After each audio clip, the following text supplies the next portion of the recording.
Hey guys, so as you know, this is the day one of the grain-free reset, and this is a big one. It's an important one, and it's one that is very hard for a lot of people. A lot of people are carboholics like me.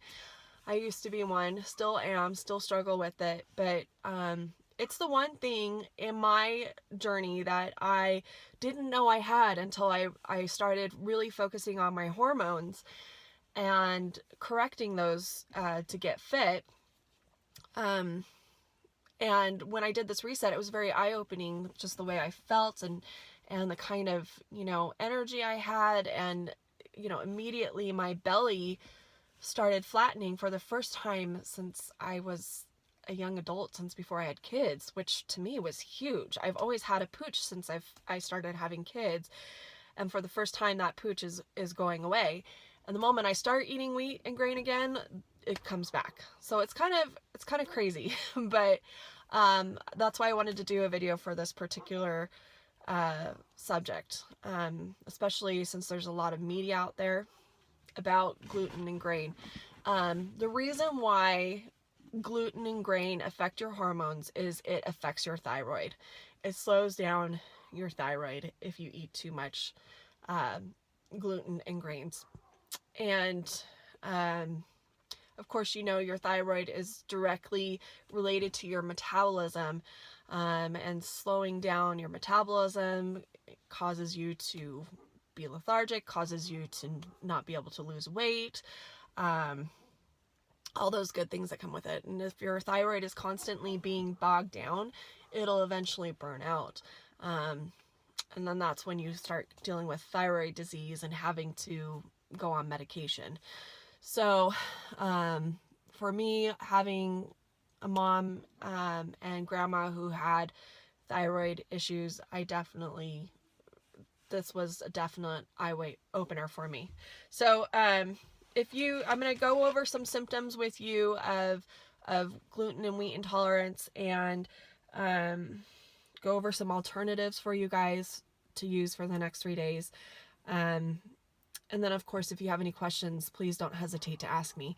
So if you've experienced any of these symptoms in the last 6 months, you may have a gluten and wheat sensitivity. And I'm going to raise my hand to what I've had, just so you know I'm not just giving you a bunch of stuff. It's stuff that I actually deal with and have dealt with in the recent past with moving. Things have been chaotic and my diet has not been the best. So the symptoms are recurring abdominal pain, bloating, frequent or smelly gas, constipation or diarrhea, IBS diagnosis, or GERD. GERD is reflux disease. And that's where your diaphragm spasms and releases acid that reaches up to your esophagus, and you get the heartburn and all that, the chronic heartburn. So migraines and headaches that are unexplained, that's another symptoms. Unexplained weight gain, difficulty losing weight. Oh, and by the way, I did have the abdominal pain, IBS symptoms. Joint pain, brain fog, chronic fatigue, hair loss, chronic skin conditions like eczema, and thyroid issues, which, yes, I did have with a really slow metabolism.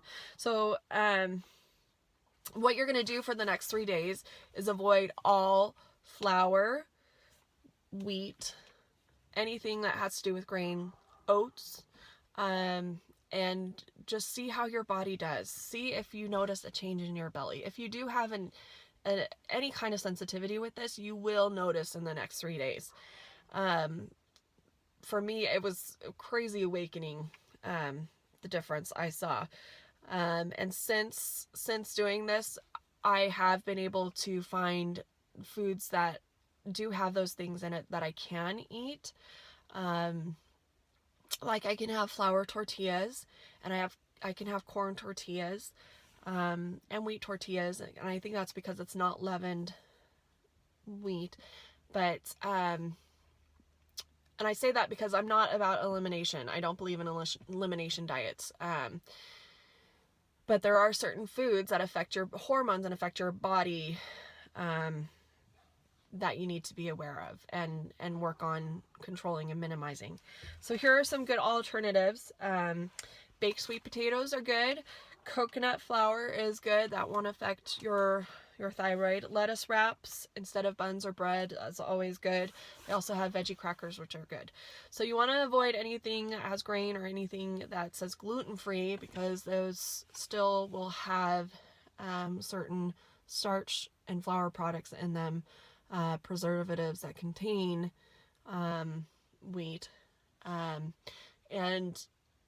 see how you do for the next 3 days. And I'm really curious to hear some feedback on this one, if it was helpful for you or not. So please let me know, and I will talk to you guys in the group.